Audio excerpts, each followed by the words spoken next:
ప్రమాద బాధితులను పరామర్శించవచ్చు, రాజకీయ హత్యలు ఆందోళనలో బాధితులైన వారిని ఓదార్చవచ్చు. కానీ వైసీపీ అధ్యక్షుడు జగన్ తీరే వేరు. పోలీసులకే సవాల్ విసురుతూ శాంతి భద్రతలకు తరచూ విఘాతం కలిగిస్తూ ఏకంగా కానిస్టేబుల్ పైనే హత్యాయత్నం చేసిన గంజాయి బ్యాచ్ రౌడీ షీటర్లకు ఆయన వత్తాస పలుకుతున్నారు.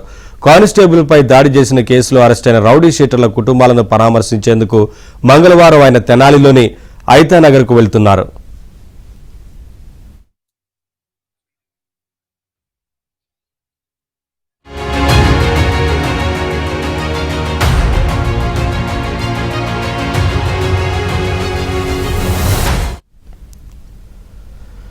తెనాలిలో గంజాయి బ్యాచ్ రౌడీ షీటర్లను పోలీసులు ఎన్ని మార్లు మందలించినా, కేసులు నమోదు చేసినా మార్పు రావడం లేదు.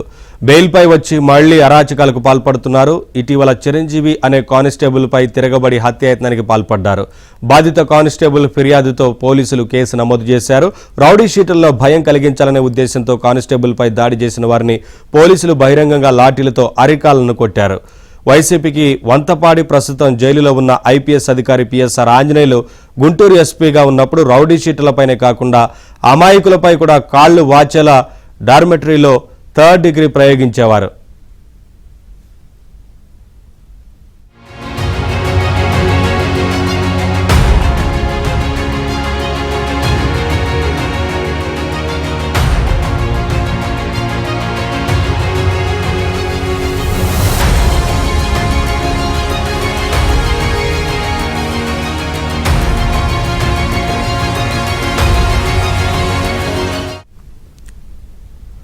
ఇలా బహిరంగంగా కొట్టడం చట్టవిరుద్ధమే. జగన్ దీన్ని ఖండిస్తే ఎవరు తప్పుపట్టేవారు కారేమో. కానీ ఏకంగా రౌడీ షీటర్ల కుటుంబాలను పరామర్శించేందుకు రావడంపై విస్మయం వ్యక్తమవుతోంది.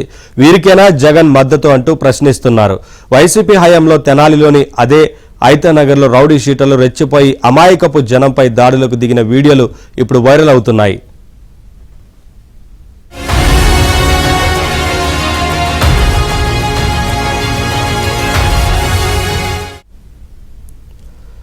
తెనాలిలో రౌడీ షీటర్ల చేతిలో హత్యాయత్నానికి గురైన కానిస్టేబుల్ చిరంజీవి భార్య కళ్యాణి తాను దళితురాలినే నంటూ ఓ వీడియో విడుదల చేశారు.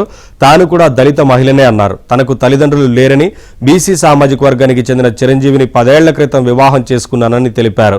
తన భర్తపై రౌడీ షీటర్లు దాడి చేసి చంపబోయారని, దాడికి పాల్పడిన వారిని పోలీసులు పట్టుకుని దండించారు. రౌడీ షీటర్లకు అండగా నిలవాలని చూస్తే దళిత సోదరినైనా తనకు అన్యాయం చేసినట్లేనని అన్నారు.